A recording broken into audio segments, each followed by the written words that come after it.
श्रीपादराजं शरणं प्रपद्ये।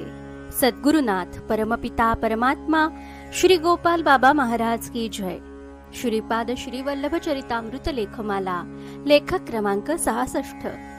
श्रीपादांबद्दल चुकीचे विचार करू नका म्हणून सावध करणारे संपूर्ण चरितामृत। श्रीपाद श्रीवल्लभ म्हणत होते, मी स्वतः गुप्त होऊन राहू शकतो तर पादुका गुप्त ठेवू शकत नाही का? तुम्ही पाठवलेले श्रीफळ धीशिला नगरीस पोहोचले तर माझ्या मामांची शपथ खरी करावी लागेल। हे सर्व माझ्या इच्छेविरुद्ध होत आहे, त्यामुळे ते श्रीफळ वाटेतच खाल्ले गेले। त्यामुळे श्रीपाद श्रीवल्लभ चरितामृत तुला देण्याचे कारणच नाही। तू मला कोण समजलास, भोगी की योगी? मला सर्व सारखेच आहे।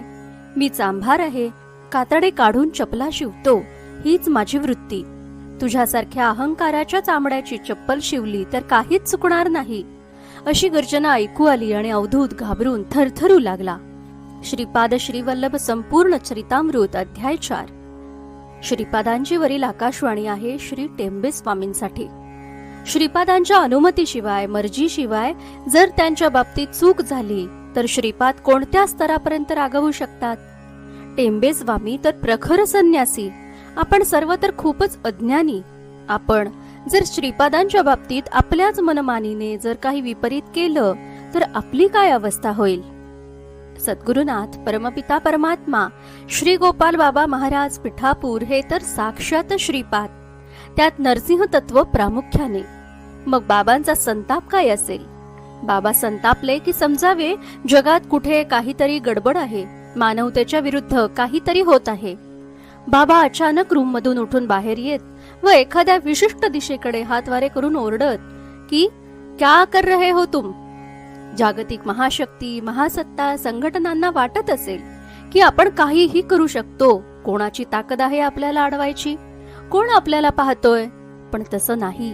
मानवता ही कधीच अनाथ नसते।